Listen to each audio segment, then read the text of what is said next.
How's it going? We are live. Um, What'd you get up to today? ran some errands downtown.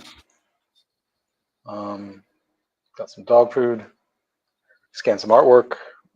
Came home. Was out back with Dory, and it was a beautiful day under the shade of this big tree, and we're just chilling and having a good time. Then I look over at her, and she's rolling around in something. And So when you go on pick your her up walks with Dory, often you'll stop and just like chill in the shade and whatnot. well, today I just went out front of my apartment because there's a giant tree in the Oh, front of okay. it, so Oh, we I can just see. chill out there. And we have picnic benches and shit out there, so like a That's what's grill up. and all that shit. So we were just sitting there chilling, In like and the I front of let your her. like apartment place. Yeah, kind of off. It's like a front yard. But there's this giant Okay, ass cool. tree, and it casts a huge shade, so it's like really nice at a certain time of day. So we're out there, and she's rolling around, and I pick her up, and she smells like I don't even know what, like some sort of piss. So I had to give her an emergency bath. Adulting. I often think when I'm on my walks, like it would be nice to chill in the shade under one of these trees, like at the park. But then I Oh yeah, we do it. think about that's not done. Like people don't do that. You know what I mean? We do that Like here. people would look at you like you're a psycho if you're Not what? here. Yeah, not here. People do it all the time. It's pretty common. I would look Well, at no there's a. matter where I was. If I saw somebody Well, that's sitting all under a right. tree, I would think, who do they think they fucking are? Do they think they're Johnny fucking Appleseed? I know Maybe that's they're not what Rip he Van did, but I Winkle. feel like that's what he would do, you know? Yeah, Yeah, maybe you'd he's be Rip Van fucking Winkle. Van Winkle. Snoozing back there, man. Dude, I got the soundboard set up, so I got like audience reacts now. Watch, like, tell me a joke. What did 6 say? What did 6 say? What's that joke about ketchup? Oh yeah, Uh, you're bombing on this joke. I am not one of the 250 killers. Nice.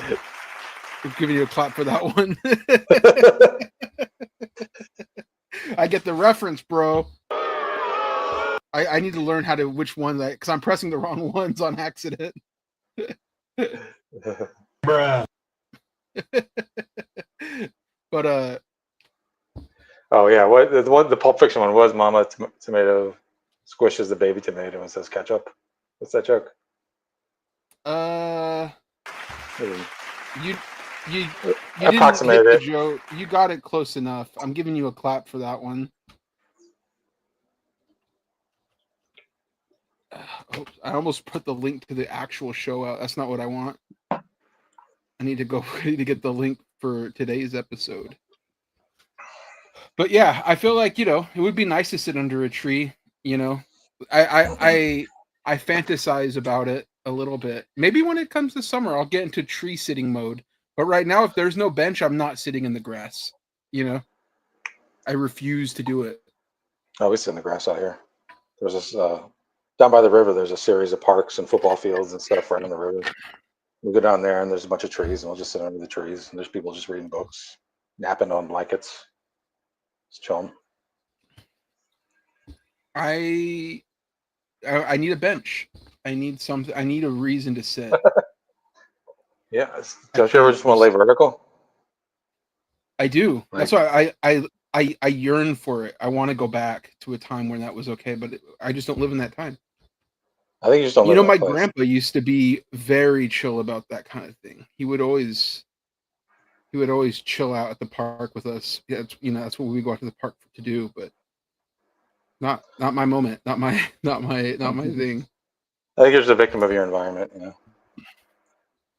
Toxic masculinity for sure. Yeah, for sure. Oh, there's a lot of that. I can't wait to talk about becoming the Joe Rogan of the left and like really breaking down. Joe Rogan ever laid under a tree? No, I think he bought the trees because he's a mogul, like we're gonna be when we get the sweet DNC cash. Oh, let me get my blue hat on. I'm wearing all blue, trying to get that act blue going. No, if you have the Bernie hat though, they're not going to give us the money. Oh, You're gonna have to get. We're gonna have to get the Joe Biden hat, sort of like vintage. I might. You know what? I wonder if there is a vintage Al Gore, Joe Lieberman hat that I can get. I wonder if that's possible. That's so crazy Lieberman. that he tried to run out with Joe Lieberman, the most God, yeah, freakish looking man ever, dude. yeah. I could see Oh, good. myself rocking a Clinton Gore, but a Gore Lieberman would go insane. Oh my All god. because John Edwards couldn't Yeah, I keep his ticket love the straight. look of You the know, John Edwards. you were talking about Gore and Lieberman. I was thinking about like what that ticket could have been. Oh, that was Edwards. That was Edwards. Yeah. That was Edwards. What's his name? I'm blanking. Sorry. But yeah, no. I- You just said the name. What was the guy's name? Oh, I said I Oh, John sidetracked Kerry you. and Edwards. Kerry and Edwards. Yeah, yeah. Oh, yeah, that was right. That was 2004. That's right. That was 2004. Yeah. Damn. Yeah, and Which then Edwards tried to run in 2008, and then he got caught with his dick out. That's right. He had a hot run. But I was, you know me, I was an Edwards guy. Yeah, famously, we talk about him all the time. We watched that one special about him. He was rushing. He was like, Because I didn't know about what a promiscuous guy he was. I thought he was about Christian values. But actually, the reason why I was such a Edwards guy was because he took less money than all the other candidates. And I didn't realize it's because all the donors were like, oh, he's a dirt freak, so we can't give him any money. Guess he would have took it if they would have offered. If it would have been there, he would have took it. I thought he was out of principle of like, not taking corporate money, but it was actually just all the corporate people were like, oh, we all know he's a nasty, nasty guy. Yeah, follow the money, you know. Yeah. Yeah, I want to. All the Gore Lieberman hats are out of stock, dude. This sucks. People are reminiscent of a better time. That would be my look. That I'm going for a new look now that we're going to become, I want to sort of go, oh, I'm vintage, but I'm also a psycho. That's why I'm wearing a Joe Lieberman hat. Vintage psycho. I'm seeing a lot of stickers, buttons. They got everything but the hats. The hats are what. Did Lieberman? Is he still alive? I hope not. I don't know. He's one of those dudes where, like, if you told me he passed away 3 years ago, I'd be like, oh, I forgot. Luckily, dude, I'm seeing lots of Clinton Gore hats. So maybe I rock vintage Clinton Gore hats. Maybe that could be the move. But that's the move. Anyways, Clinton Gore 96. That was sort of my Nevermind era. I had a Clinton Gore shirt back in the 90s. Did you really? Yeah, I used to wear it to school. You know what I wanted to talk about? So this brings it up perfectly, because I wanted to talk about how back in the 90s, in the 2000s, when you were young in the 90s, I was young in the 2000s. Well, I was young in the 90s too, but I was like a young man in the 2000s, right? I was always very sort of aware of different kinds of guys that were out there. You know what I mean? Like I knew, like, in my school, like there were sort of like, my school is very much like the movies where it's like you had the jocks, the nerds, the fucking, et cetera, the skater kids. Like it was very stratified. But then you had people like me where I could kind of float between all the groups because I'm so, I'm such a likable guy, and because I think I cultivated an air of mystery around me that everybody, like, they didn't know what my deal was, so then they couldn't push me away. You know what I'm saying? Like, it's like, oh, we don't like this guy, so we can't say we don't like him. You don't know enough about him type deal. Like, I was making enough jokes, and I was, out of the way enough And that's the key. It's like you want to be out of the way, but you want to be noticed. So you make a joke. It's like when you're boxing, you stick and you get out of the way. You know what I mean? That was my social interaction method. I pepper a few little jokes in there, a little jab, and then I get out of the way. I get out of danger, Mm-hmm. But what my point of that was the kinds of guys that I remember being out there it was like a time where being like a jock kind of guy was lame as fuck. Does that make sense? Like, yeah, that makes sense. Because I feel like in the 90s and the 2000s, like, if you gave a shit about anything, you were a fucking idiot. You know what I mean?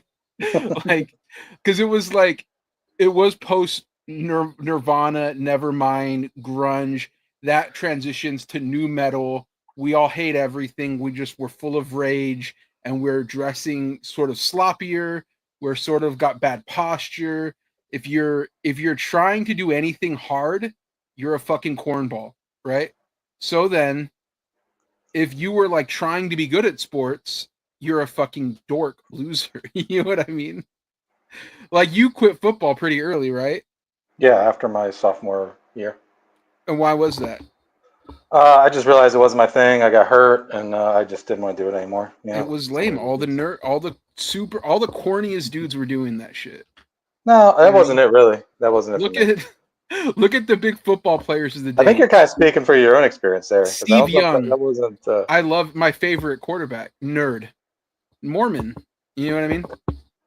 Look at Brett Favre, super fucking lame ass dude.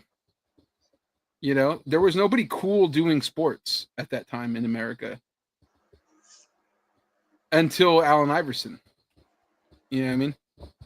Am I wrong? No, I mean, I think we had Jordan when I was a kid. To me, Jordan was a nerd because he was in Space Jam. But go on. That's your point of view. You're way younger than me. You're like a decade younger than me, so it was different. You know, the way I looked at him is because that's what he was doing when I was a kid. You know, it wasn't because he did Space Jam, because there wasn't Space Jam yet. So, Bo Jackson was cool. Deion Sanders was cool. Post Nirvana, none of that was cool. None of that was relevant anymore. Bo Nose, man. You missed the Bo Nose movement. You really missed out. I missed out. You know why? Because Nirvana said none of that matters anymore. Yeah, I mean, I was in high school when Nirvana really popped, so I was there. I was outside. It was like a bomb went off. It changed everything. Yeah. I mean, I'm mostly kidding, but I'm like half serious, right? Like one day he will go into school and all the kids in Florida are wearing flannel shirts and fucking. And it's hot as shit outside. It's hot as shit outside, and they're wearing beanies and shit, and everyone wants to move to Seattle, and I was one of those kids, you know. So wearing Doc Martens, sweaty ass feet in Florida, just muggy feet. Yeah, there's a lot of topless days. You know, when you're out of school, you just take your shirt off because it's fucking hot. And you're a kid just running around. Kids, they don't. I'm going to start to sound washed, but kids are just not as cool as they used to be. Now kids are vaping. They're playing video games. That's a nerdy thing to do. You know what I mean? They're playing Fortnite. Yeah. They're on TikTok. There's one kid that transcends all of them. The Rizzler. Yeah, the Rizzler. Yeah, the Rizzler's on a different level, but he's the only good kid that I've seen. Diabolical. When he said that in that video that you posted, I fucking howled. Diabolical, bro.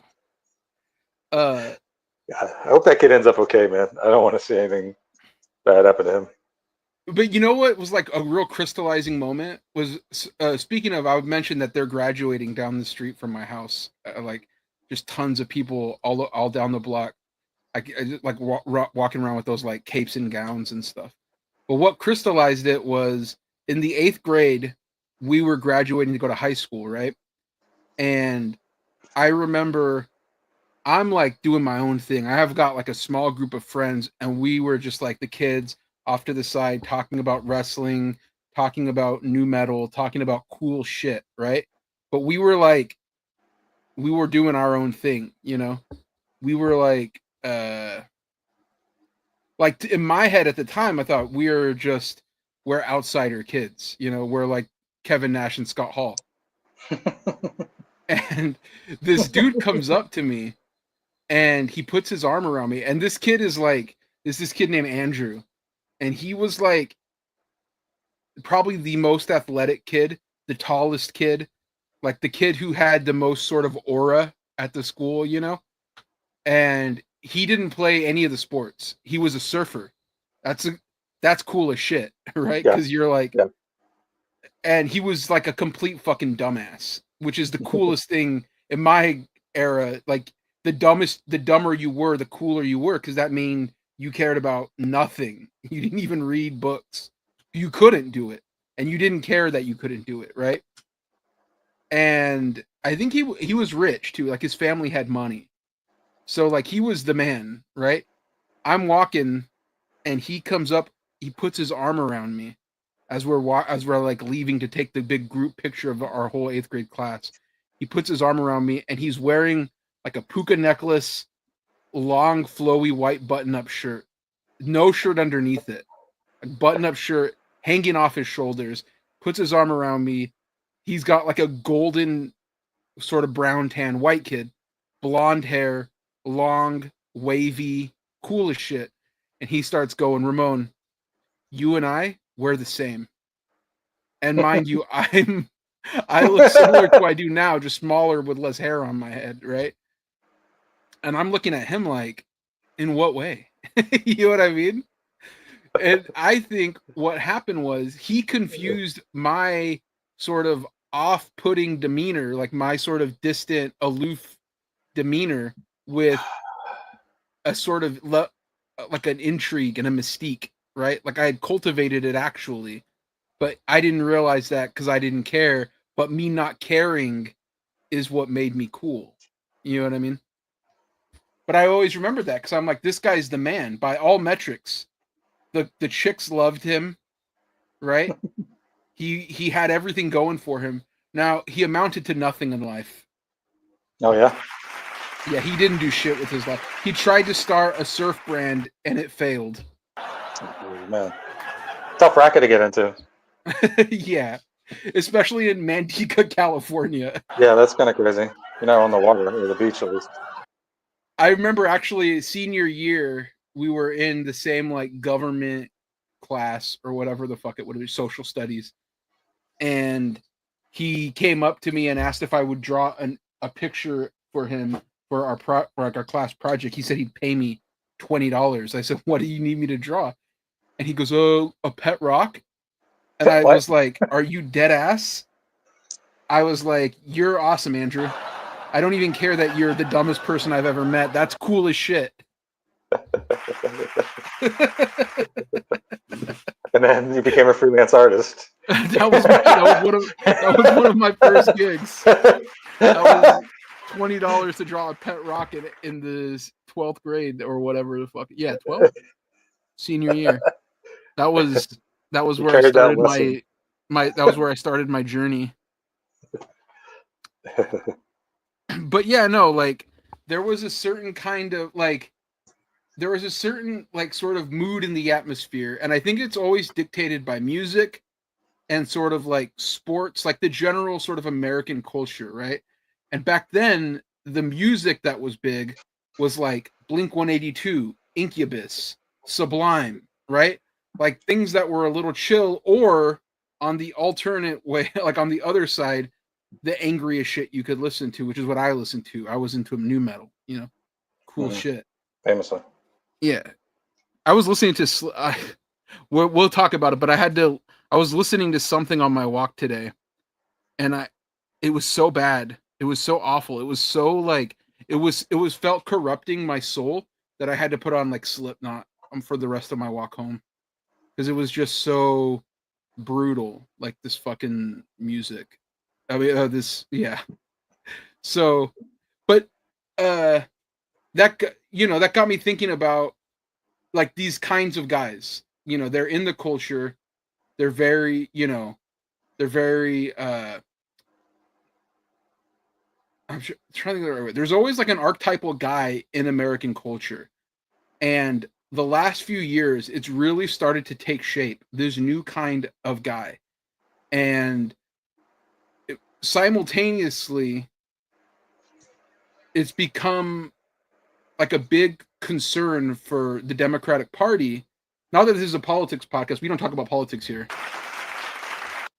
But there's been this new... Oh, by the way, welcome to New Cool Meat Podcast, the non-comics podcast. This is episode 28. Wow. And you're joined, of course, by me, Ramon Villalobos, and my boy, Tony Gregori. How's it going, Tony? Good. How you doing, Ramon? I'm doing good. But so I've been thinking about guys a lot, which is unfortunate. It's a nasty thing to say. You know what I mean? I'm thinking about men. Men. What's gonna happen to him? I'm talking about man. Dude, that fool's been getting owned in the marketplace of ideas lately. I'm almost starting to feel bad for him. Oh no, the diverticulitis didn't get him. Fucking the marketplace of ideas are gonna get him. But the DNC has been very concerned that the new sort of model of masculinity has no place for sort of the Democratic Party. Like, it's lame as fuck to like Democratic Party politics, which shouldn't be the case, right? Like because the alternative is just fascism, basically. Yeah, I don't.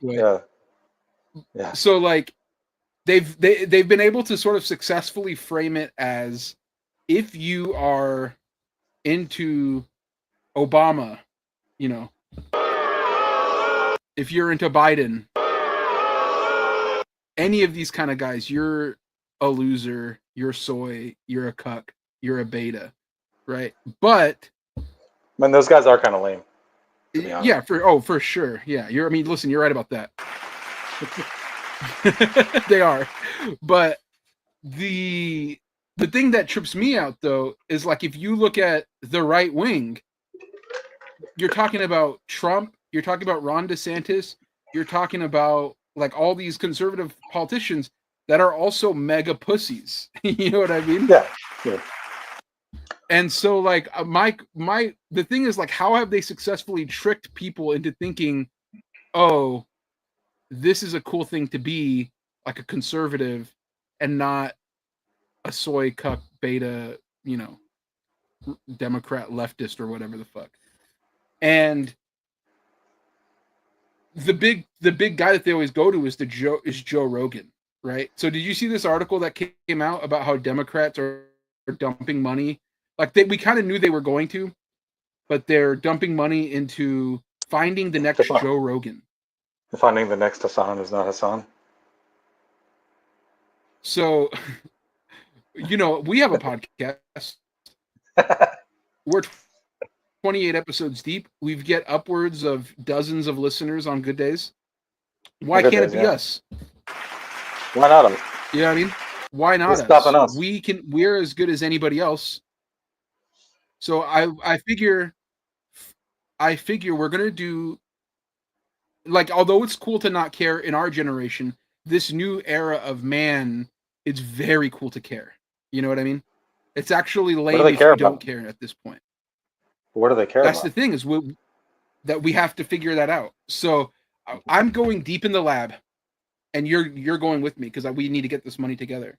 But I'm going deep in the lab to figure out what it's going to take for us to become the new Joe Rogan, the new Pat McAfee, the new Bussin' with the Boys. Oops, I've mentioned the show Bussin' with the Boys before. Have you ever? Do you know what that is? That's Barstool, right? Isn't that? Or it used to be Barstool. It used to be Barstool.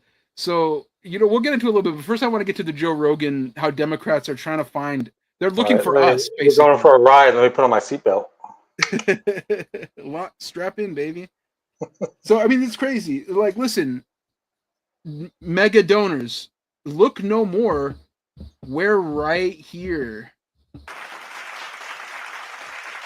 Your search is over. You don't need to look anymore. If you want to know who to give money to, it's us. You know what I mean? So here's the article. This is from the NY Post because it was reported in the New York Times, but I'm not paying for the New York Times.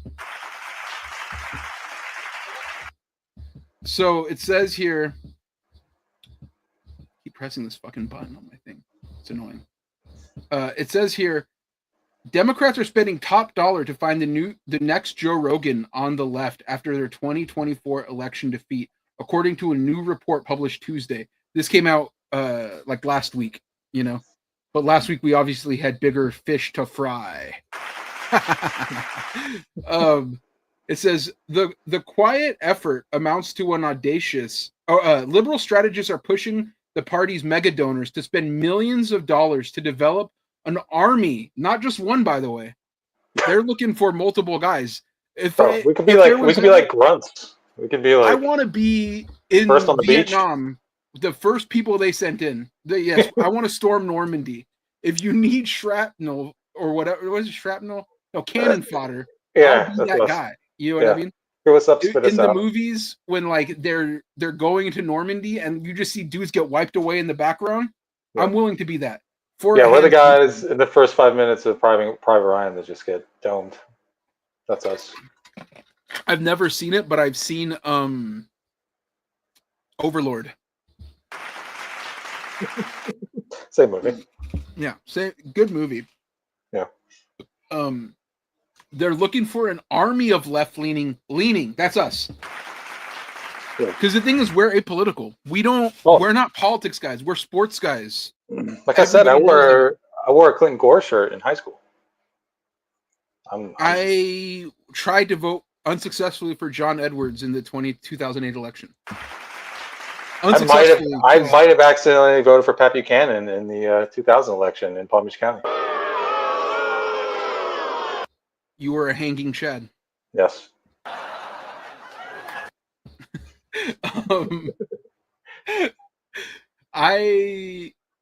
In the 8th grade, I held the student mock election, and I again unsuccessfully campaigned for Clinton Gore. Shasta Elementary School went for Bush. I failed. No, they took the L in the long run. Yeah, that was a harsh night for me. But anyways, it says they're looking to compete culturally with President Donald Trump, according to the New York Times. The quiet effort amounts to an audacious, skeptics might say desperate, bet that Democrats can buy more cultural relevance online. They can, though. Just give us money. You know what I mean? We're not hard to find. Yeah. They pay for an editor and some equipment, you know. Yeah.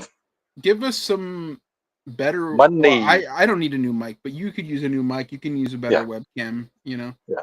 I can use a better computer. That way we can start streaming videos and owning people, you know. I mean, I could reinvent my whole setup for a small price of $10,000, maybe. You know, that's nothing to these guys. It's nothing. It's just piss in a bucket. Give us each $10K. Actually, give us $15K because taxes. Each. Yeah. Yeah. And then we'll build up. You know, like if you think this is nice, this setup with my Beach Boy Surfs Up thing and my sweet Optimus Primal figure in the background, my Steph Curry portrait. If you think that's a nice setup, wait until you see what we could get up to if we were well funded by the Democratic Party. Yeah. I'd get a mullet wig to wear, maybe some dark sunglasses. I was gonna say you might need to get a mullet wig and like a vest, that's a huge part of becoming the Joe Rogan of the left right now. Yeah, totally. Is having well, Joe Rogan don't have hair, but everyone else does. Yeah. You know, well, you might be able to get away with being bald, but you might need to dye your beard. Just visually disgusting to see somebody with a white beard like that. You're not Santa Claus. Yeah.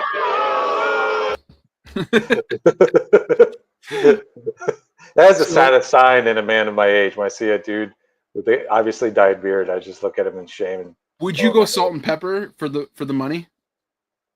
For the money? Oh yeah, for the money. Yeah, I don't want. Here's the thing: is I don't want pure black. No, yeah, you I want gotta mix it up. Subtle, something delicate, something classy. Knock 10 years off me. Make me 38. You know. Yeah. That's all. Nothing crazy.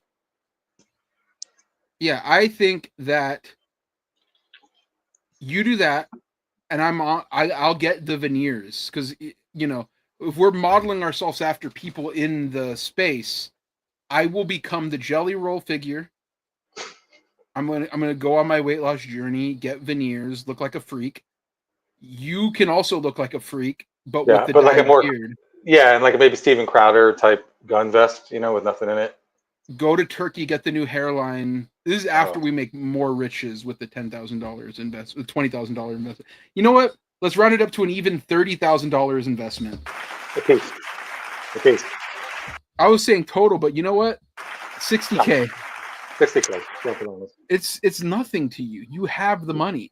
We'll make that money go so far. It's just.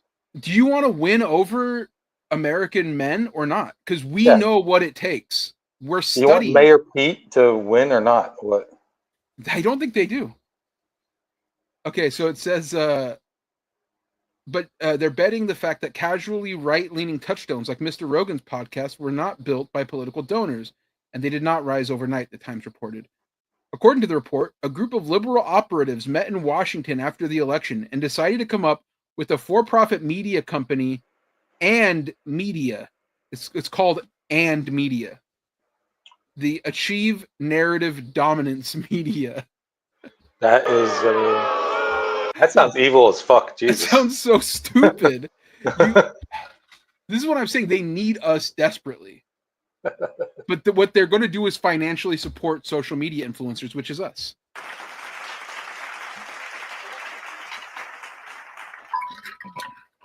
The company aims to raise $45 million over the next 4 years and has already raised $7 million. Well, that's a long way to get there. But like you raise 7, but over the next 4 years you want to get 45. How much are you going to give to us is what I want to know. I mean, I'm going to up it to 150 a piece. You're getting greedy. I just want... I'm just checking the math, and I'm thinking they could spare it. Yeah.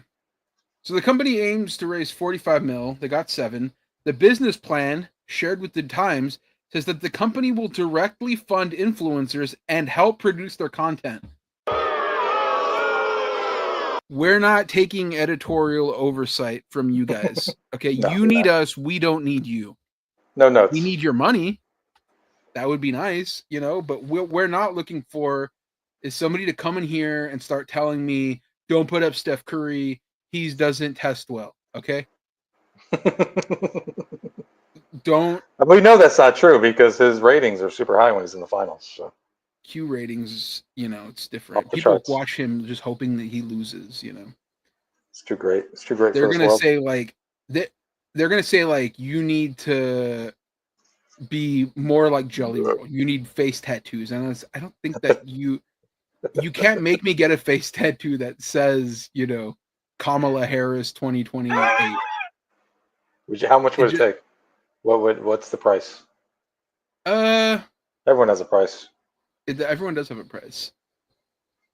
Give me a cool mill. Cool mill. And then then we'll have. That's where the conversation starts. Yeah. Because how much does it cost to get it removed? Right. Yeah. Their business plan, shared with the Times, says that they will directly fund influencers, help produce their content. They will make creator talent agency and make deals with 4 flagship creators. Only 4? That's not an army. That's 4 people. Yeah. That's crazy as hell. Another effort is in the works called Project Bullhorn, which will gather donations to support liberal content creators. Okay, I'm finding a way for us to get some money again. You know what I mean? See the vision. Yeah. I love the idea of Project Bullhorn. The project, which aims to raise $35 million in its first year, was pitched to donors at a meeting this month where Senator Cory Booker was reportedly in attendance. Oh, God. Imagine if you're there and you see Cory Booker. I'd leave the room, unless he's running for president and we're getting paid to endorse him. In this case, obviously we're cool with him. Let's stand side by side. Yeah, although not you two staying side by side, because the lights would reflect off of your heads. Very unflattering. Other projects seeking major donor funding include Channel Zero, a company which will provide administrative support to influencers with large followings, not us, and Double Tap Democracy, which will collaborate with 2,000 apolitical influencers with smaller followings, the Times reported. That's us. That is us. Double Tap Democracy. Look it, we're right here. Do we know somebody over there? We gotta know somebody over there. I'll check my Rolodex. But all I know is you and I were apolitical. You were trying to put on a political hat earlier. I said, take that off your head. Yeah. Because I do not want to come across as political in an era of apolitical content, which is what we make, right? Yeah. The report comes as Democrats face a messaging and identity crisis in the aftermath of the election, with polls showing the party's favorability sinking to record lows this year. I guess funding a genocide may have hurt, but might be more also because they don't have enough influencers. It's one of the two things. They're not cool. We can make them cool. According to a Fox News national poll conducted in April, the favorability rating for Democratic Party dropped to 41%. Trump dominated the podcast scene during 2024 campaign, reaching millions of listeners in his interviews with popular influencers and comedians like Joe Rogan, Andrew Schulz, and Theo Vaughn, three of the dumbest people on earth. Yeah. Killers, though. They're part of the 250. Yeah, all three of them are, Yeah. Well, so the thing about these guys, and we're going to talk about this because I've consumed so much of all of their content. Not always because I want to, just because it's always just, there's something going on, right? But what's crazy is Bernie was on all three of their podcasts and always leaves them, he goes there like a magician and just fools them into thinking good things. And as soon as he leaves, they're back to being fucking idiots. Yeah. They got to cater to their audience. We're meant to the audience of fucking idiots. So. Can't have any sense. Says some media outlets have reported that his online presence was instrumental in winning the election, particularly for younger male voters who supported Trump at 53% compared to Vice President Kamala Harris at 45%. Last November, Rogan mocked Democrats for calling for a new version of him to help their party. This is one thing that keeps coming up. We need our own Joe Rogan, right? But they had me. I was on their side, Rogan said in November 26th. The Democrats' influencer strategy was criticized by the Fox News' The Five co-host Harold Ford Jr. on Wednesday. Democrats, you can go out asking for money from donors saying we're going to create. This is not an AI machine, he said on The Five. You've got to figure out people who actually know what people are talking about. That's us. That we know what people are talking about. You know the people, the feelings of the people who know the people, the feelings of the people, and don't judge them because a year ago they said something that offended you. That is us. I've never been offended by anything anybody's ever said to me. Never? In your whole life? Not once? Maybe a couple times. But mostly people will say some nasty things about me, and it's really water off a duck's back, if I'm being honest with you. Well, I mean by people who know you, like people you care about, not people who... Yeah, that's what I'm saying. Most people, if I don't know you, you can't really offend me. You know what I mean? People will say wild shit about me, and it's just they don't know that I don't value their opinion at all. You know what I mean? Yeah. He said, or an hour ago said something that offended you. Sit and listen to people. That's why Rogan is such a powerful figure, and why Donald Trump has been so successful as well. Famously a great listener. Donald Trump. So, with that in mind, us going on this arc, I started looking at Joe Rogan, and I started trying to sort of deconstruct what makes this little guy so tick, what makes him so relevant, what makes him so important. Did you ever listen to the Rogan podcast, the Rogan Experience? Yes, I did. What Quite a was bit. what was the era? What was the time period? Like right, like around when he started till Yeah. about when he had Milo on is when I really just never Oh, even really? looked it up. Yeah. It feels late. I would listen every once in a while, like I do with Marin, where I would see a guest on, or like, oh, that Oh, kind of yeah, fun. yeah, yeah. But That's then kind once of I where I saw, was at, but really early on, I was getting negative vibes, and I really thought a 3-hour podcast is just ridiculous. 2 yeah, hours is fantastic. You know, that's what we do. But 2 hours is the sweet spot. 3 hours is kind of like you have to be a little clinically insane to sit there for all of that. But when I was younger and I would listen to it, I remember I liked it because, like, you know, Nick Diaz was like a big supporter, and that was my guy because he's from Stockton. And because I was like, I never thought he knew anything about comedy, Joe Rogan, but I thought he was like decent about MMA stuff. What's funny Yeah, is now he doesn't know anything about anything. Like, his MMA takes are garbage too, and he, like, that's his main job. You know what I mean? is the community upset at him?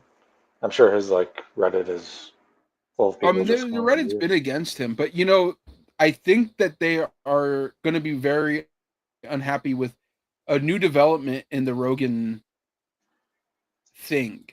You know, In Rogues, the this is thing with from Men's Rogue. Fitness Magazine. This is from Kesley Krieger of Men's Fitness Magazine. Joe Rogan, podcaster, UFC commenter, and now churchgoer. Rogan has shocked the masses with an unexpected move that probably wasn't on anyone's bingo card this year. It's not true, actually. I know some people who are like, I think Rogan's gonna go Christian. Like, Yeah, it's not it that was far fetched. actually, was that? It's not that far fetched No, because he's I kind of gullible. assumed he would because it's Yeah, like, what? Why not? Like, yeah, what? This is obviously where he's going, right?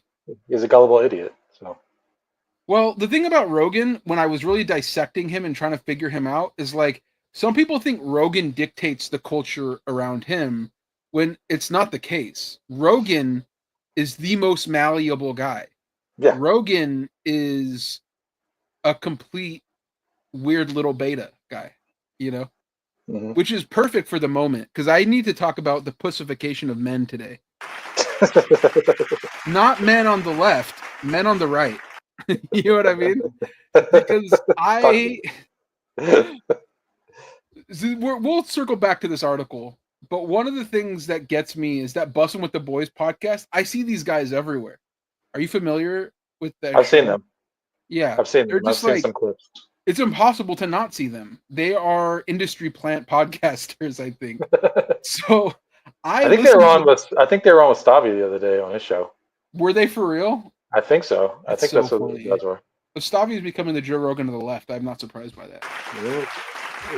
He's the one that we deserve, to be honest. Him and it would be so funny if him, Adam Friedland both became the Joe Rogan of the left. You put them together, yeah. I think he's gonna be If they combine, they could be an unstoppable force. yeah. What if they had a show with like another guy? It was Wouldn't like, work. It just has to be the two of them. yeah, Yeah, I think you're but right. Those are guys. Three guys too much. I thought that. In fact, I think we should just go two guys on the show from now on, just to be like Bussin' with the Boys. What are they be busting with the boys? Just as a Bussin' with the Boys sort of homage. Oh, yeah. You would be Taylor Lewin. I would be the other guy. Well, Taylor Lewin used to play. He was a former offensive lineman. Wasn't he the You're one that was mixed up with Jeffree Star or? Bussin' with Uh, the Boys? yeah, yeah. He was friends with either Jeffree Star or one of Will those ones. Compton? No, That you're Lewin. tripping. Taylor Lewin. He was Taylor a former Lewin offensive was tackle. hanging out with Yeah, he was a Jeffree former Star? offensive tackle for the Titans. He was a football player. But what would he have to do with Jeffree Star? I have no idea. They're friends. They were like buddies. You're right. What the fuck? Yeah. That's wait, that's insane. I had no You didn't know idea this? that they were like legit. Hey, I wonder if that's why he's hanging out in Montana and doing the whole yak thing. Dude, Oh, there you this go. is insane. You There just you go. you unknowingly are putting me on a path down a dark place, which is watching more content from the Bussin' with the Boys. So today, on my walk for our thing, was so like the thing about Joe Rogan is Joe Rogan was a short atheist bald guy who just was into science, man, and conspiracy theories and being sort of a radical kind of political guy. Like he was like pro Bernie. He would have on sort of leftist people back in the day. He would have on right people too. Don't get me wrong. He was like an Alex Jones guy as well. But he was always sort of, I feel like he was molded by what the culture was giving him, which was, we don't care about shit too heavily, right? That's cringe. But also like don't be too attached to any one side because tribalism. This is why I think that like so much of your generation and a little less of my generation were like so like against politics because being loyal to a group was sort of like anathema to the like mindset of the broader culture, right? Do you think that's right, or do you think I'm just talking out of my ass? Oh I feel well, I like, think you're half talking, I guess. yeah, oh, of course, like half of what I say is meaningless, but I think that like broadly speaking, Gen Xers have I less loyalty to brands and like politics and like things like that. Because I just remember though when I was a kid, a teenager, that like it was kind of cool for a while there to care about shit because we had great, we were doing Earth Day and we thought we were oh going to sure, change the sure, world, and we had Lollapalooza where everyone's talking about free love, and we thought we were going to be like our parents, the hippies. And that slowly like kind of got cynical real quick. But for a and spell there, it was like Daisy Chains and fucking Blind Melon, where everyone's like, oh, and then they all died from overdose and they got real dark. they made songs like Lithium and Rape Yeah. Me,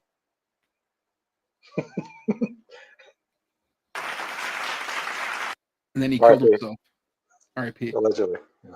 Great song, the Heart Shaped Box. Wow, Great song. what Yeah. a song. Breed. I love I'm Breed. still used to kind of stunlock me with this Taylor Lewis Jeffree Star. Are I you on a can't deep lie. dive? I was like, what in the world, dude? Yeah, I remember seeing they That's came up on my YouTube feed one day because I watched something with him talking about football, and then a video of him talking with Jeffree Star popped up, and I'm like, wait, what? And then I kind of went down a little rabbit hole myself. Like, what's going on there? What's the status of that relationship? yeah. Why are they friends? Why do they know each other? I think it says that his wife is a fan, which there you go. But the point is that Rogan, he doesn't create the waves. He rides the waves and is Yeah, sort of like a good malleable sort of like uh receiver of these ideas because he's so dumb that yeah. He's he's not like surfing though. He's like the guy who rides a skimboard on the shore. You know what I mean? He just like he's on surfs on the like he's on on around the the coast, undertow around the shore. if we're being honest because he's so short. He's sort of like a barnacle on the back side of a thing. But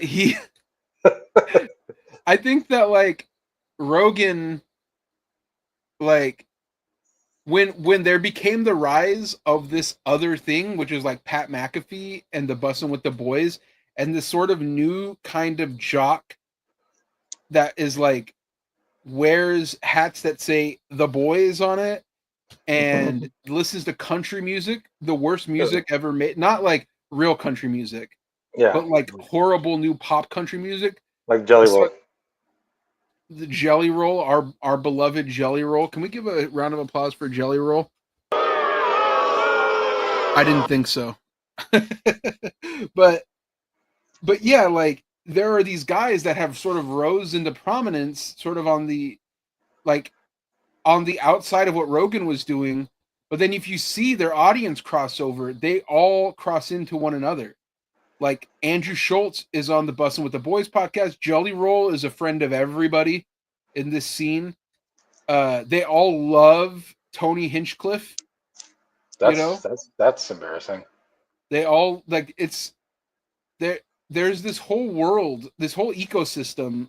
It's sort of like how like when they had the intellectual dark wave, which Joe Rogan was also a part of, where you had all these like lame ass dudes who were just talking about like philosophy and science, but from this like weird right wing anti Islam perspective. Mhm. Sam Like Harris's, the fucking Jordan Peterson's, Peterson. those brothers of like scientists and teachers or whatever, Wiseman or whatever the fuck. Like all those guys, they all like they kind of went away. Like they don't really do anything anymore. Yeah, I watched And a Majority Report video where they were talking about Eric, or one of them Weinsteins, who wanted to like get in so bad with like the administration and just can't, and he's just whining on his show about it. because like what happened was when these guys came up and it became a new thing of like this new sort of American male identity that rose up. Like there's no room for those little nerds and their intellectual dark web. But Rogan was a part of that, and Yeah, then he you ditched gotta. it completely to be a part of this, which is like, you know, and the other guy who's like that is our boy Aaron Rodgers. You know what I mean? NorCal Zone. Good boy. NorCal Zone. Like he's another just complete dumbass who like found out about bussing with the boys, but he's so malleable that he still has like weird dissonant feedback of like his previous life. You know what I mean? Like he'll be pretending to do all that new shit, but he mostly is still like hardwired to be like talking about. Oh man, did you see his like any of the stuff that he was saying on his new episode of Rogan Experience? I saw some of it. Yeah, talking about throwing people in jail and shit. And, He's an absolute freak, man. yeah, dude. I I kind of want him to play one more year and get beat Just up, really get fucked up. really get fucked up. Stick it out, Aaron.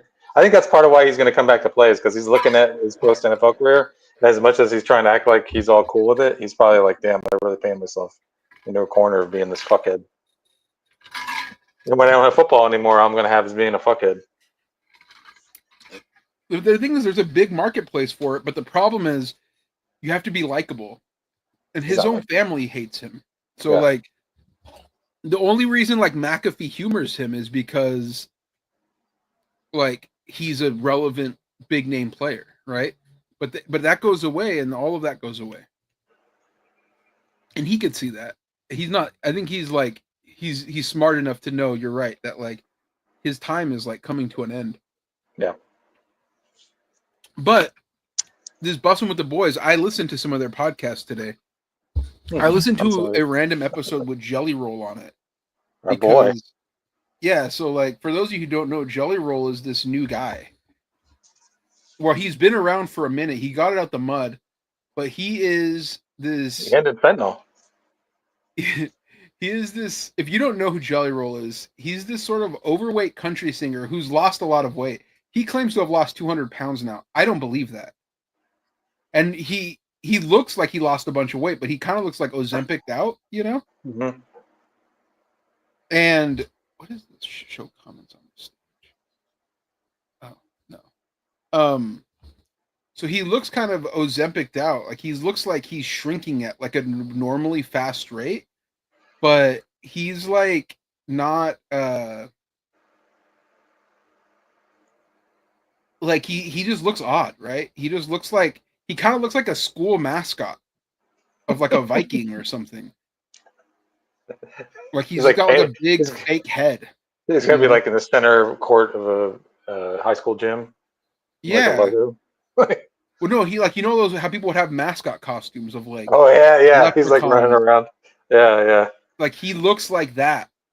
He's like the skull Viking. Shape, big ass head, like too big for his body.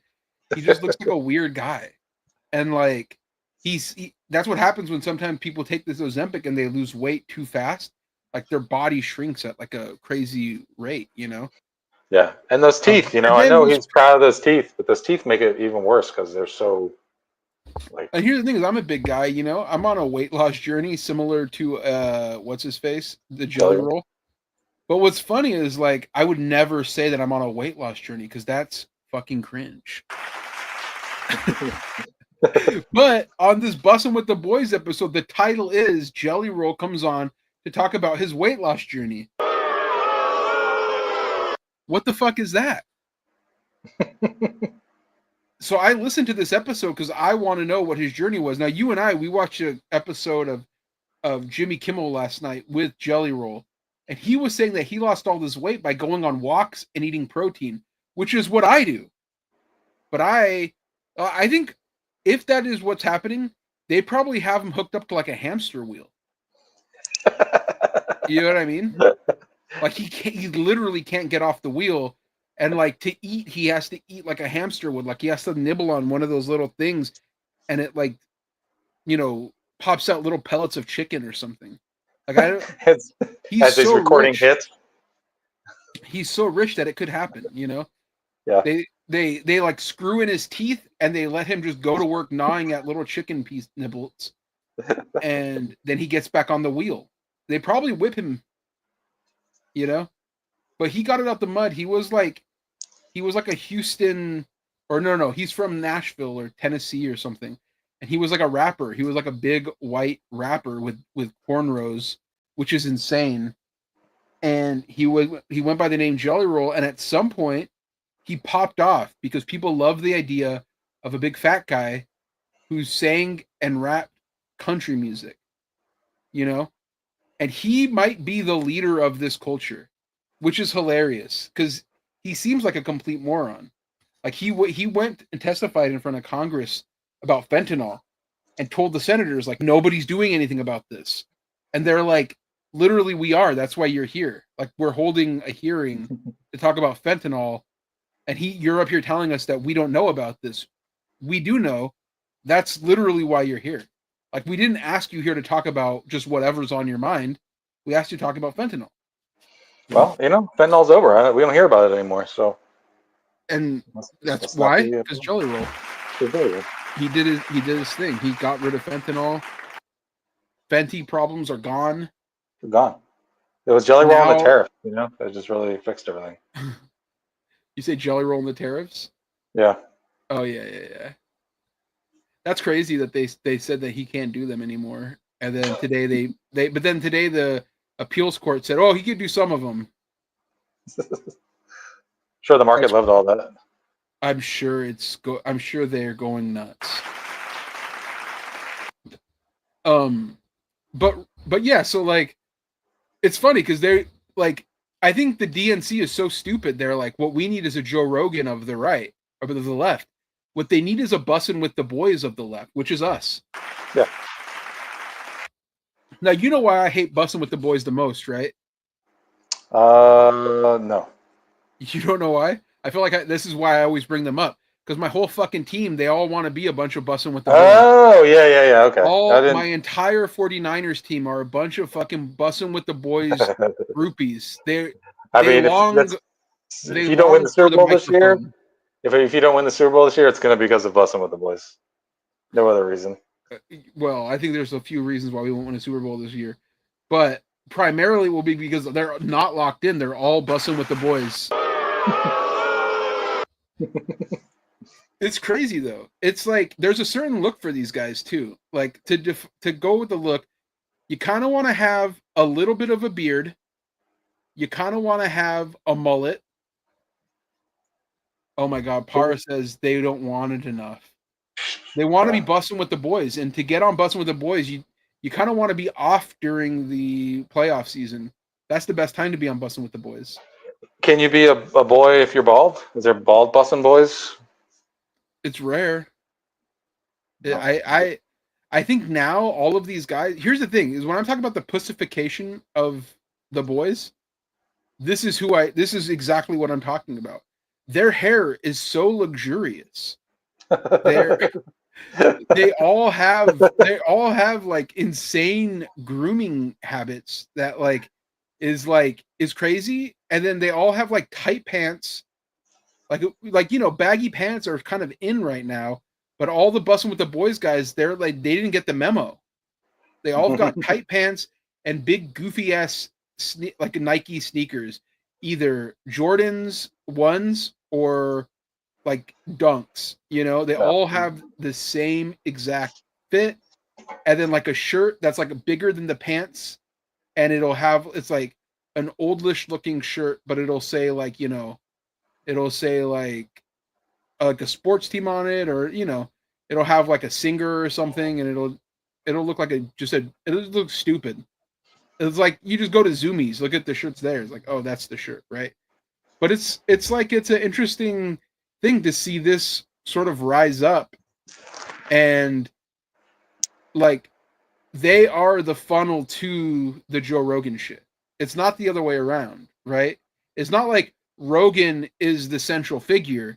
It's that all these guys, they are feeding their audience over to Rogan just because he has like a gravitational pull because he's so big, and because he's feeding from that audience, the fucking the the dark web audience, the all them Fear Factor fans that are still around, the UFC audience, right? And now he's feeding from like conservative audiences. Like now there are people that watch him because they are conservatives. And so like he's always trying to widen his net, or his tent rather, to who's allowed in the Rogan sphere. You only cut people who like no longer serve the purpose. Like he used to have on like Kyle Kalinske from Secular Talk. He used to have on like Cenk Uygur from TYT. Yeah. But like, what is going to get more online engagement? It's always going to be the right wing people because they're online all the time because they're freak loser weirdos. You know what I mean?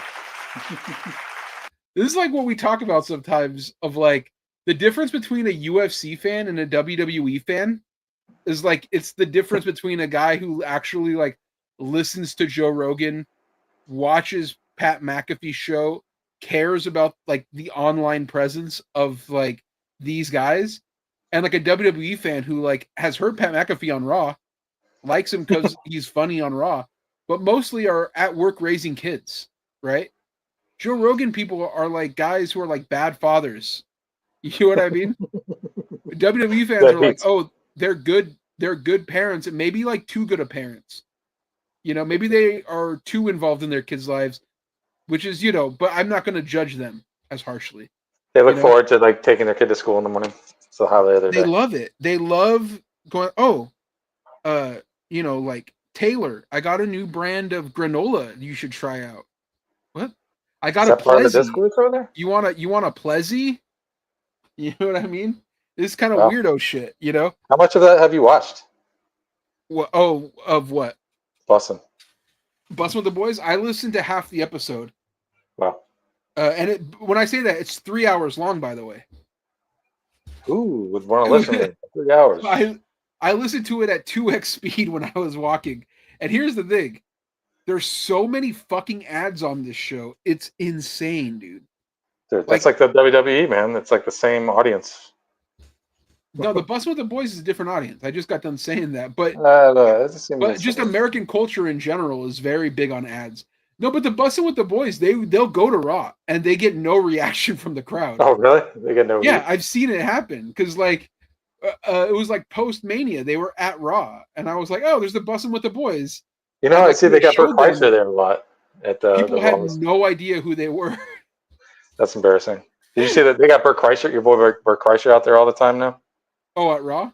Yeah, he's like popping up. Sense. That's the kind of crowd, you know, it's the Rogan sphere. But you know, like WWE, it's funny because they're both TKO. WWE wants those guys because they want the sort of that online sort of sphere. They want to be in those rooms too. They're MAGA as fuck, so they want that, but they can't get it because they're just not cool, you know? Yeah. Did you see the thing I posted in the Discord about they're trying to get fans to not curse at the events? Yeah, I did see that. It's such a weird juxtaposition. But then they'll get like Tony Hinchcliffe to do a roast thing where he like says the nastiest shit about these people. Yeah. Yeah. They talk about how everything is woke and you can't say anything, and then they themselves instill a guideline on their own fans. It's like, so the Bussin' with the Boy, on Netflix, you know, the Bussin' with the Boy podcast. It's so fascinating because like, so I start the show. The beginning of it, it's like one long ad, and they're talking about this is like a special episode of the show, and I'm like, why is it special? Because it's number like 185 or something, It's like not a specific, like you think it's a special episode. It's episode 100, 200, 300, 250, something like that. Like a number that would be like, oh, well, that's obviously an important, like an important number. Like it was a round number. It wasn't. I'm looking it up right now. It was episode. What the fuck? They don't do their show like ours where it's like conveniently number what it is at the front of the show. Anyways, it's not a round number. It's not a round number, but the reason why it was important was because this was them announcing that they were partnering with FanDuel. They were like, "Oh, great news. We're taking a huge sponsorship. We're leaving Barstool. Barstool's out. We're going solo." And then they just begin to like tell the audience about how great this is going to be for their like money, which is so crazy to me because like why would anybody give a shit? Yeah. Like not just me because I don't care. I don't know these guys and I actively don't like them. But like why would anybody who's listening to their show be like, "Oh, I'm so happy for them." But then like when they have on Jelly Roll at like an hour into the fucking show, by the way, like so they talk to Jelly Roll about his sort of personal business, like not like personal business, like what he's got going on, like his business moves that he's making. Like it's a big part of it. It's just like letting your audience know, like here's what I'm doing financially. That's so important to these people because I feel like it's like you're sharing in my success when I do well, and I don't understand that. Yeah. I mean, I guess. Oh, go ahead. I guess it's from a point of view of like seeing, if you're looking at an artist and you follow an artist and seeing them come up and being like, oh, they're coming up and I want to support their work. I guess if an artist was like, great news, I sold all of these. Well, yeah, that's where it gets weird because it's like, yeah, well, it's not that because they're not. Like, there was a time where that would be considered cringe. We would be like, ew, like why are you? That's gauche. Don't talk about your money publicly like that. I think it's probably because of like sports culture though. Because in sports culture, it's like, oh, he got a new contract. That's awesome. Like Brock Purdy made $100 whatever million. Like, oh, good for him, I guess. It's life-changing money. But these guys are going like, oh, this is so great. And by the way, already rich. You know what I mean? But they're like, that guy Taylor played in the NFL for like a decade or something. Yeah. But they're like, great news. We're taking even more money from this horrible, horrible corporate sponsor. And then they rattle off like parlays that they want to do for like 5 minutes. It's crazy. And then hey, you know what though? DraftKings, I can do that. DraftKings, BetUS, whatever. DNC. What was the name of the company that was like whatever the fuck? Poly Polymarket. Polymarket, give us money. Give us money. But yeah, it's very weird. Because then when they did like after they just talk about like the money they're potentially standing to make, then they literally for like 5 more minutes talk about how they're gonna go paintballing. And they're talking about like people who like that like I don't know, but I don't listen to the show that often, right? So maybe like if I knew who this guy was, it would like make sense. But they were just like, oh, he's so cool. Isn't it so great how like he's so cool? He lives out in Montana. He has that property. We're gonna go there. We're gonna shoot paintball guns. And it was just like, do you think you're gonna be good at shooting paintball guns? Dude, I think so, dude. It was bizarre. But you can kind of see that like why people listen to it is because people are in society now are so fractured and everybody's like this male loneliness epidemic. They're just searching for this sort of like brotherhood and camaraderie everywhere. You know what I mean? Mm-hmm. Like, so then you listen to Bussin' with the Boys and it's like, oh, I'm one of the boys. I'm bussing with them. Maybe I'll go shoot paintballs with them one day and drink a Bud Light and listen to hilarious jokes from Shane Gillis. You know, are they back to drinking Bud Light? That's a good sign if they're drinking Bud Light. Oh, all the guys? I don't think they ever stopped, frankly. That's good. I think all these companies that came out of nowhere to be like, we're going to be the new Bud Light, like they're all like Oh, people still just drink Bud Light. Like, oops, we didn't realize that people just don't care that much about politics. I know they took a hit. Don't get me wrong, but like, Yeah, because like, famously, Kid Rock blew him up. Remember? yeah. But then, like, Shane Gillis put on the Bud Light hat, and then it was like, oh, I guess Bud Light's fine. But that's cool again. Bud Light wouldn't give Shane Gillis money if they cared about the woke. You know. We can trust them. But yeah, so like people are looking for camaraderie, and like if you can't get it in real life because you're just like this weird asocial guy who doesn't understand like that just being like a dickhead is not like the coolest thing you can be, then you have to listen to it by listening to like you have to get it by listening to Joe Rogan and Bussin' with the Boys and all this kind of shit, and like feed and like being a part of this aesthetic and like being a part of that sort of culture where it's all about the boys, you know? Like I'm listening to this show and they are only talking about just like how great it is to be friends, which is just so weird to me. You know what I mean? It's like a podcast about friendship, which again is cringe and about the pussification of America. It's like all these guys are just like, dude, I just love you, dude. Like honestly, dude, like You know, man, everyone's been telling us our whole lives that men don't express their feelings, and then men are brave enough to do so, and then here you are, just they're doing it too much. They won't shut the fuck up about it. They had on Jelly Roll to be like, dude, Jelly Roll, we're so proud of you, bro. Like you lost so much weight, dude.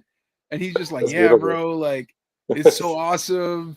And my friend here, he's like, he's got a new record label, and the guy's like, yeah, and they were talking about how great Nickelback was.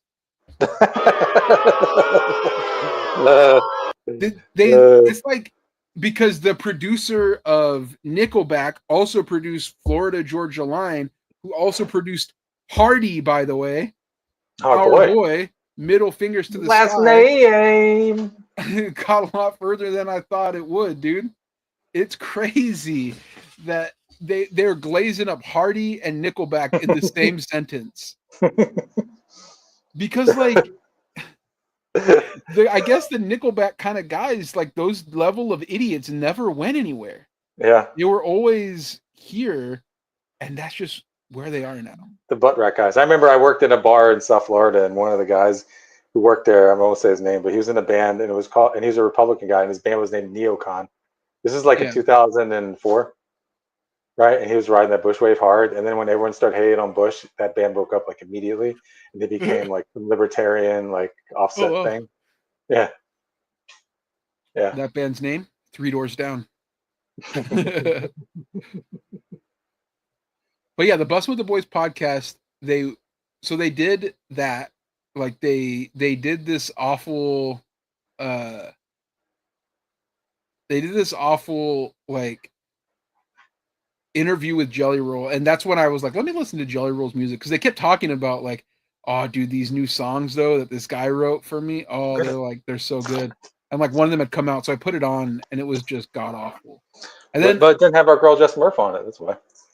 Well, then I was thinking about that song that I played you yesterday from Jelly Roll, where he's making that like stomp clap, like mid 2000s or mid 2010s, like indie folk rock music that sucked ass, like fun.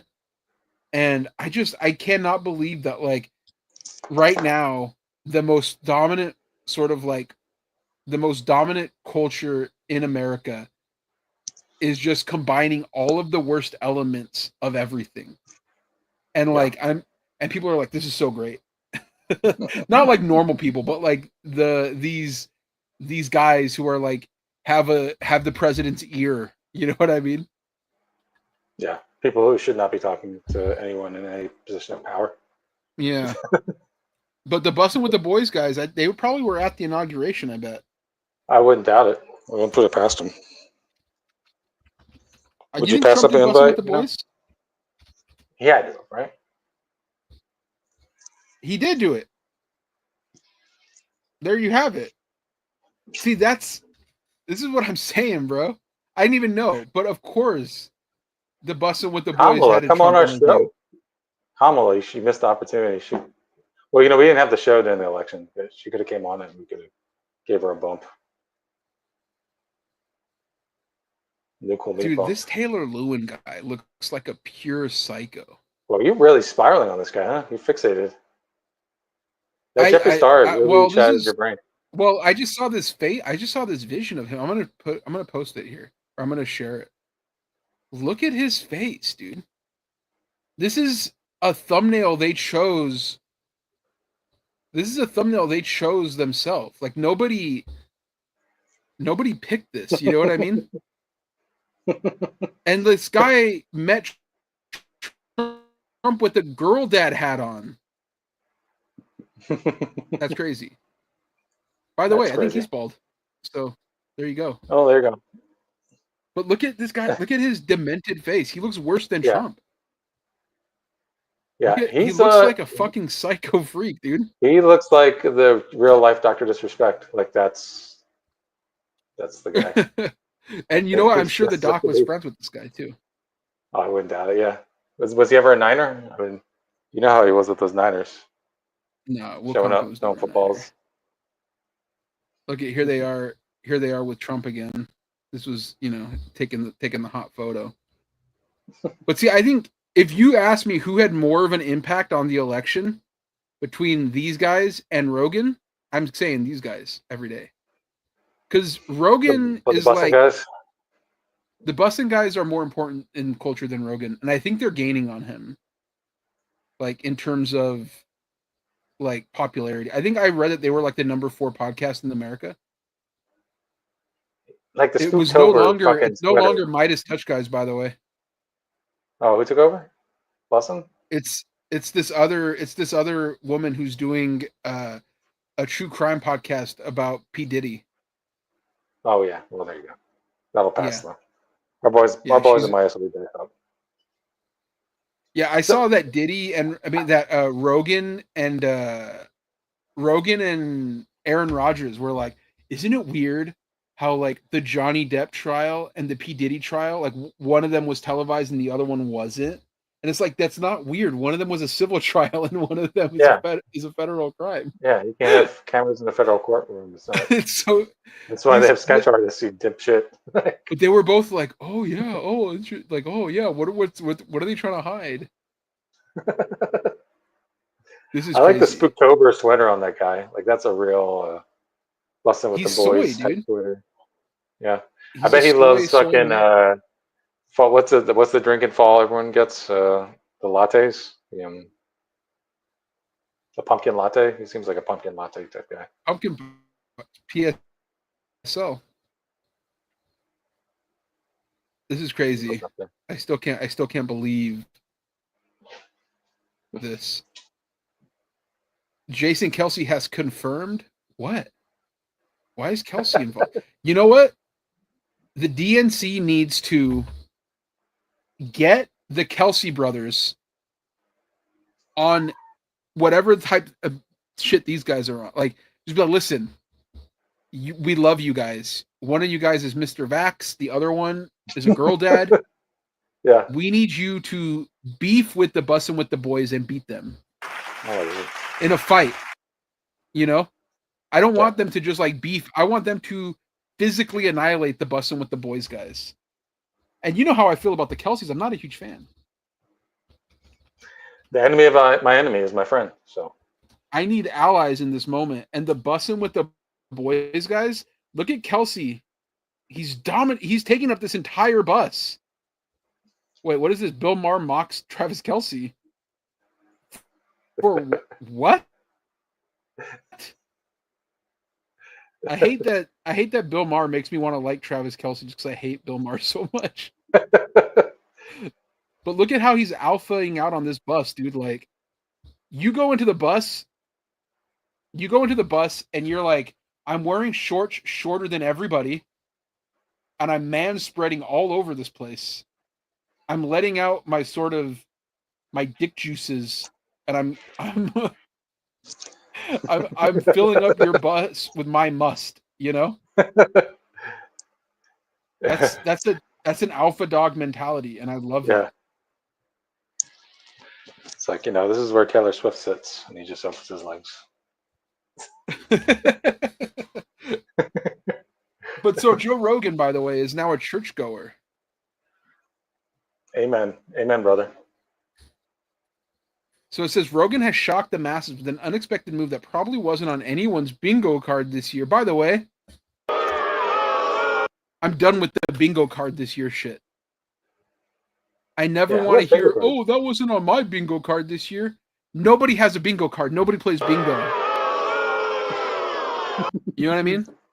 Yeah, it's not a thing. Unless you're actually in that bingo hall and you're like, oh, 825 wasn't on my bingo card. That's the only place I want to hear that fucking phrase. You know what I mean? Yeah.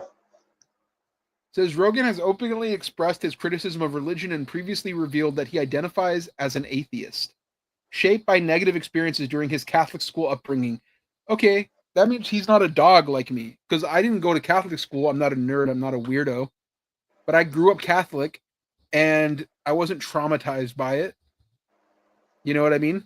If Rogan was, maybe that's his personal problem. Didn't he This is also say his dad beat him up, and then his dad came out and said he didn't, or something? Is that true? Something like that. Something happened with his dad, because he said a bunch of shit about his dad, and his dad was like, I can't believe he would say that about me. Like, it really wasn't like that. His dad could be lying too. He could be lying. Yeah, I mean, his son's a lying piece of shit, so why wouldn't? Yeah.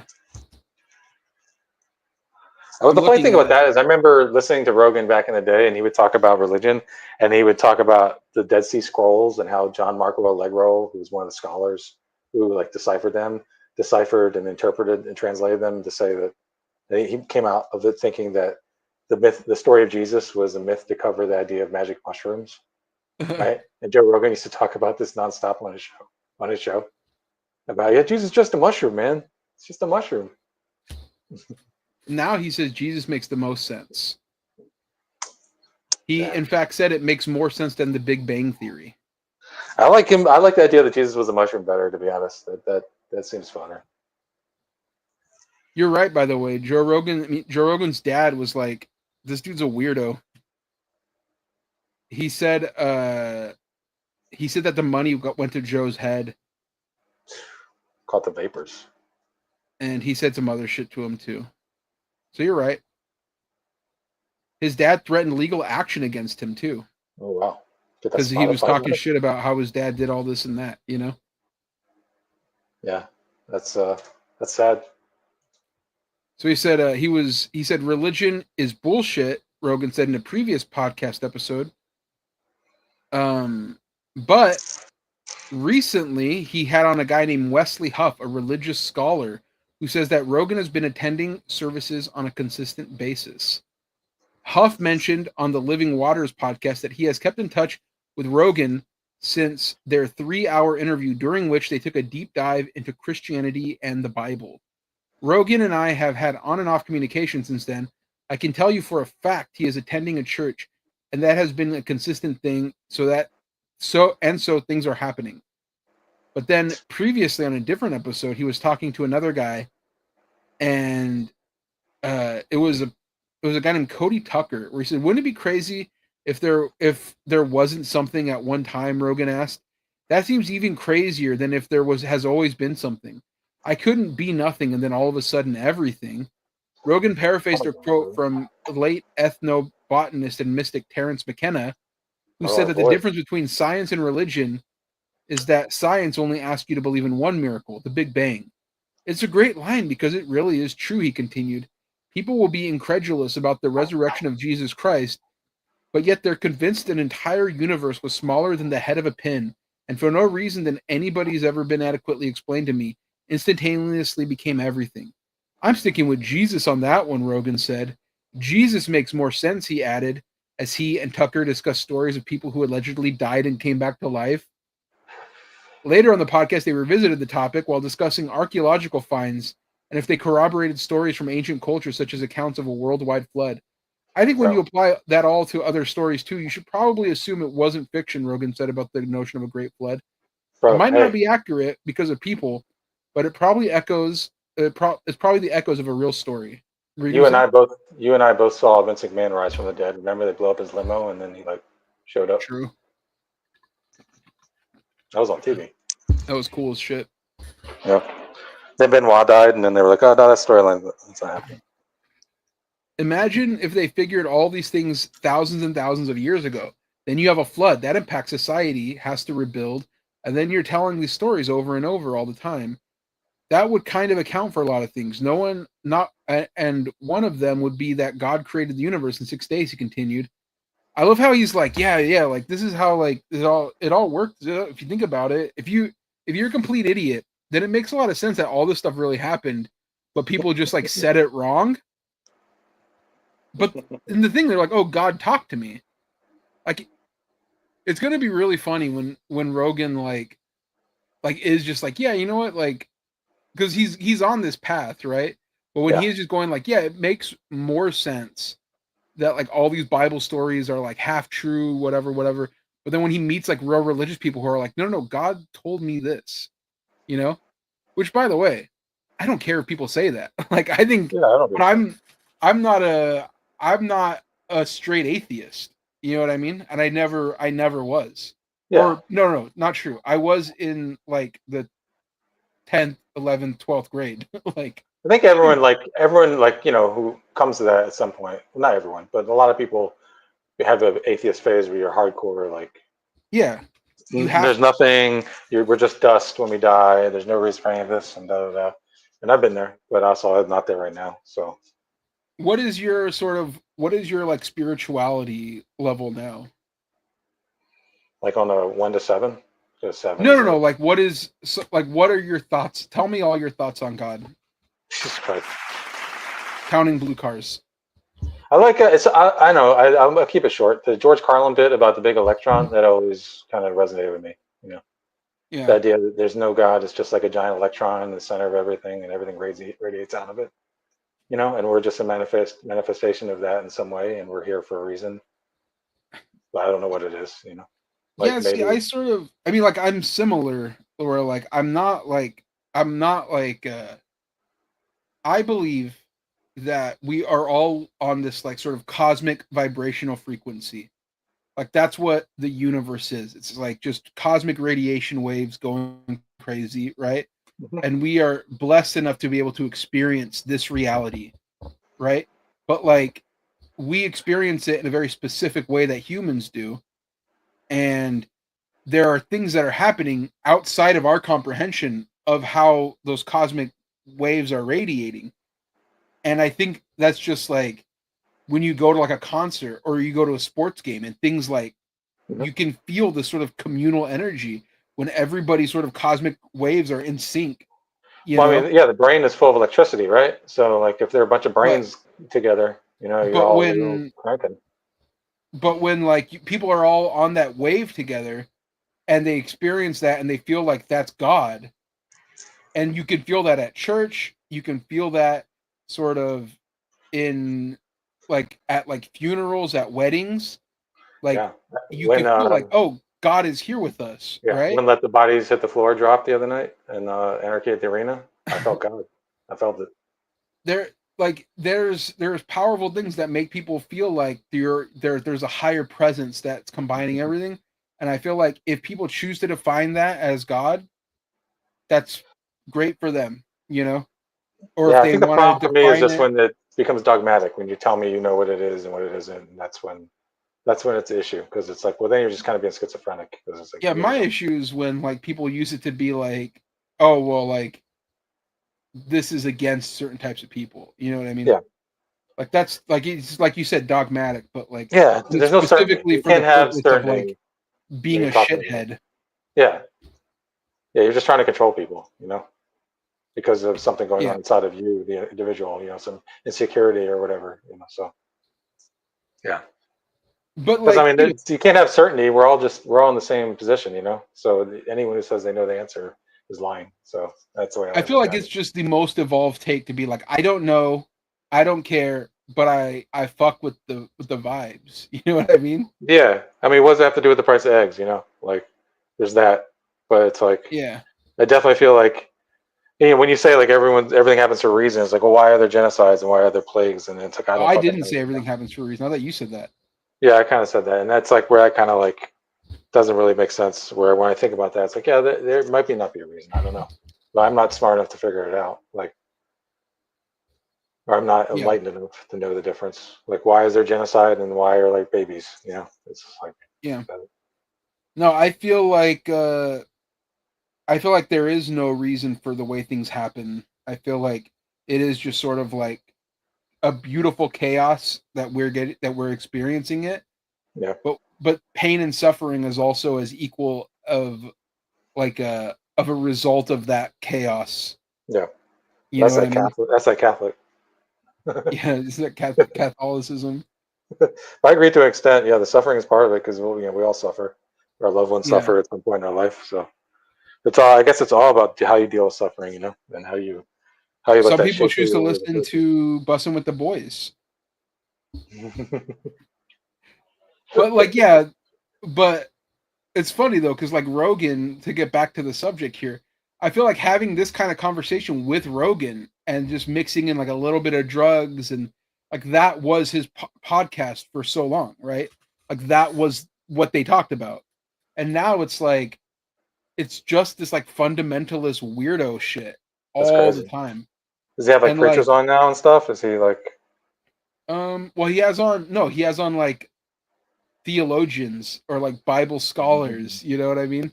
He wouldn't have like it wouldn't be a preacher, it would be like a guy who studied the Bible and is like pro Christianity, but just like this guy came on and was like, yeah, my problem with like Jordan Peterson is like he's too big of a bitch to just say that he believes in God, you know?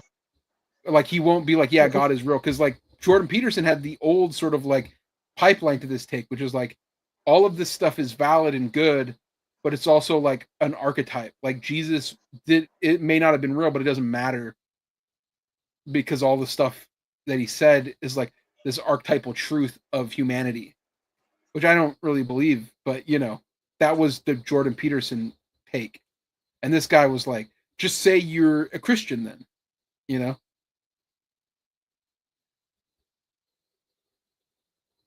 Oh shit, did I disconnect? Hello, hello. Uh-oh. The fuck? Can you hear me? Hmm.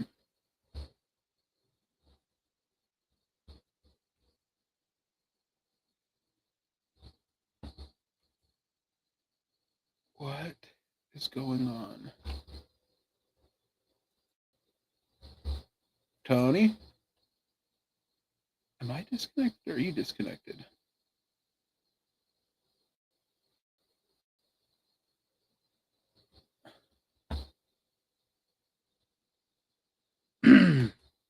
This is weird.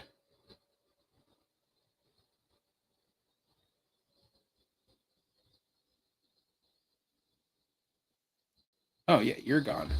Okay. Well, anyways,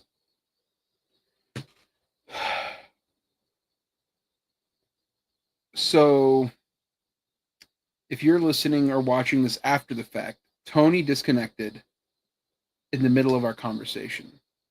I don't know if he's coming back. Maybe he is, maybe he isn't. But I guess I'll just keep talking as if he was here. Uh so yeah, I think that Joe Rogan and the sort of bussin' with the boys new sort of masculinity movement in America, it's an interesting Tony messaged me to tell me his internet died. Well, maybe I'll go for a little bit longer. We don't currently have any live watchers, so maybe I'll just end this a little short. But the grand thesis was,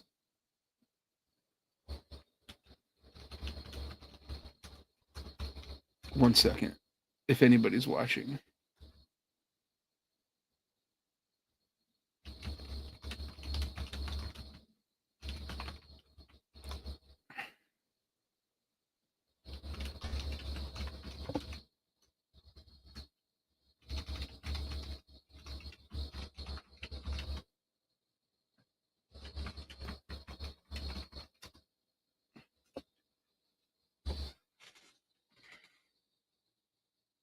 But anyways, yeah, my big point is that there,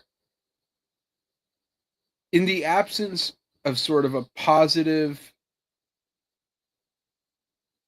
there, like, masculinity has always been toxic in America, but now there's sort of this like toxic positivity masculinity culture that is as irksome as any other one to me, because it's sort of like just frat guy shit mixed in with this sort of like undercurrent of fascism that makes me very uncomfortable, but also like the aesthetics of it are bad. Like I might kind of fuck with it if the aesthetics, I mean, like, obviously I don't like fascism, but I might kind of fuck with it if the aesthetics weren't so disgusting to me.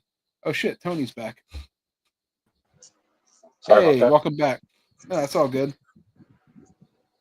I was saying that I was just kind of going to try wrapping it up since, you had left, but what I was going to say was that as much as I dislike sort of fascism and all that, like I might not mind this sort of wave of toxic positivity, masculine culture that like Bussin' with the Boys, the Joe Rogan sphere, like all of this like new Christian, new right movement is a part of.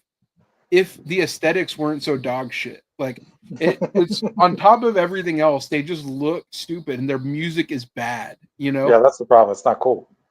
There's nothing Yeah, cool about it. like what at least like when I was younger, when music was good, when bands were really rocking. Like if it was like if Rage Against the Machine had horrible politics, right? I would be like, okay, well, I still kind of like Rage Against the Machine. Like I'm not gonna lie. Like yesterday, we were talking about how much we like Kid Rock's "Ba with the Ba," Yeah. and it's like, yeah, I like "Ba with the Ba." Like I'm not gonna lie and say like the song Yeah. doesn't go hard as fuck just because Like, I he's think a piece of shit. Pantera probably has shitty politics. I like some of their songs. Yeah, they have the fucking Confederate Leonard Skinner, Yeah. nasty Yeah. guys. But I fuck Yeah. with some of their songs, not all, not most of them, but a lot of them. So it's Yeah, I just, yeah, think it's an interesting like weird moment in culture where these guys have never been dumber, I feel like, but they're all just sort of like so chummy, which is weird to me. Because you would think that it would be like that episode of South Park where like Randy was like, alphaing out on dudes and like, come on, bro, what the fuck, bro? Like, with all Bat that kind of Dad. shit. Was that? With Bat Dad. Yeah. Like that kind of shit, like where he was just trying to throw down at the games. Like you would think it would be that, right? But they're all just like weirdly like friends, and it's all about the friendship more than anything else.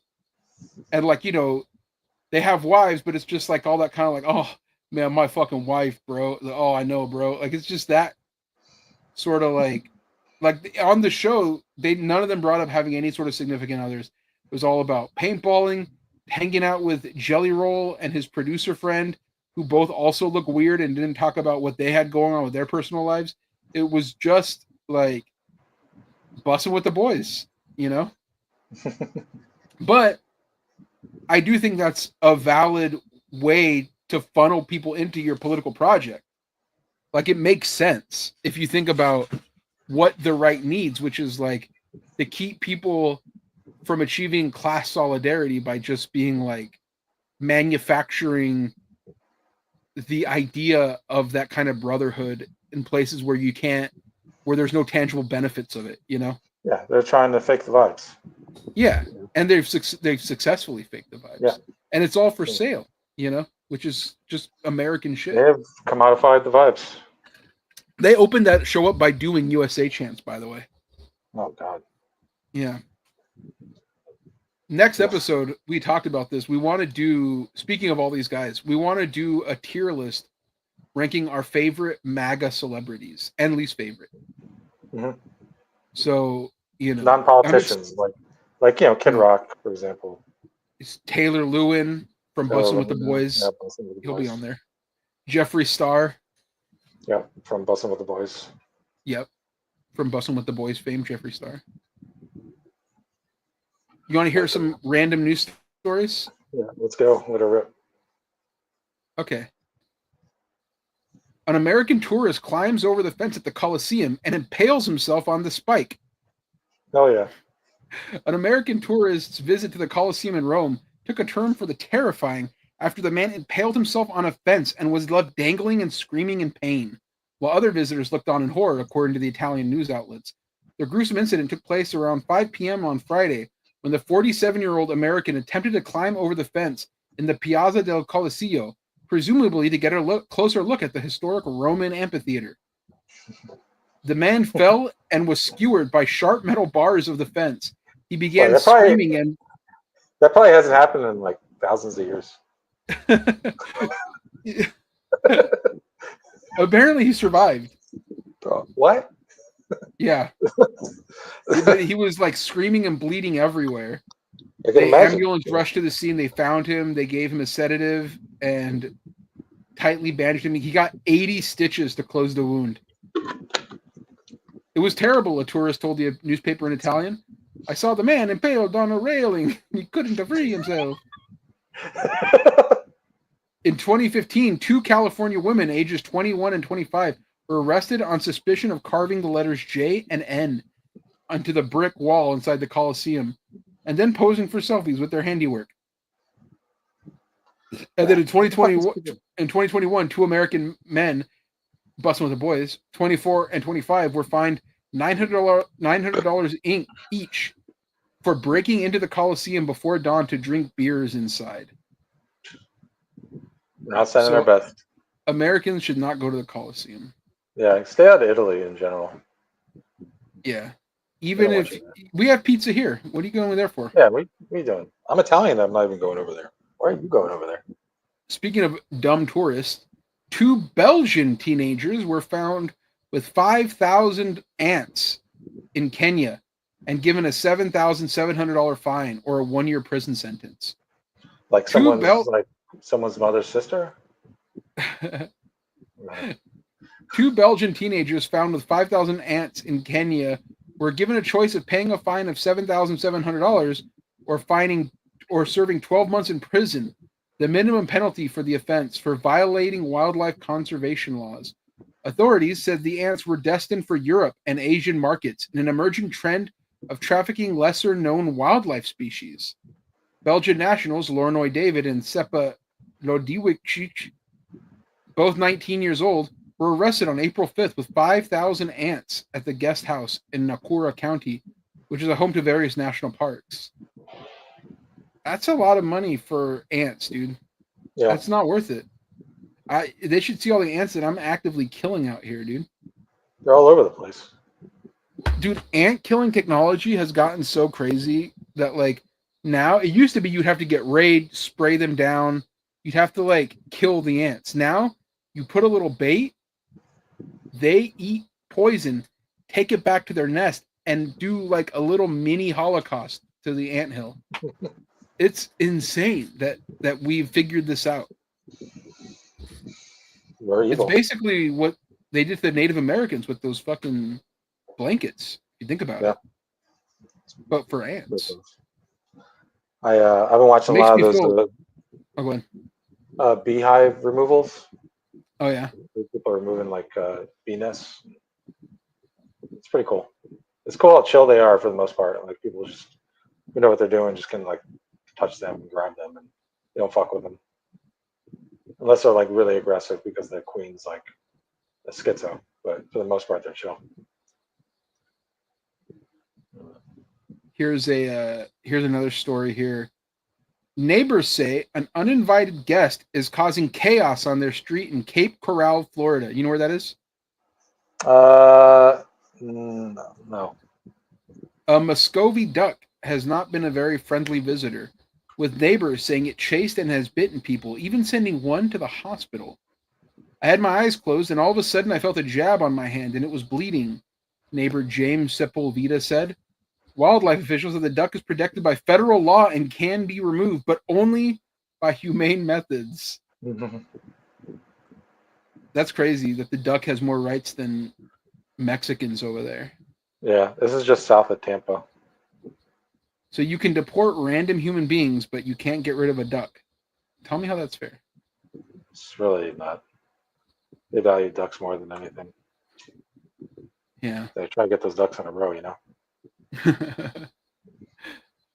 Well, Tony, I feel like normally on most days we'd go to 8:30, but I have so much work to do. And I'm fucking tired and hungry. So I'm Alright, dude. thinking we maybe end it a little bit early. How you feel about that? Sounds good to me. I got stuff to do. Well, everyone, thank you very much for watching. We really appreciate it. And we hope you had a good week. And catch you next week at the same time. Later.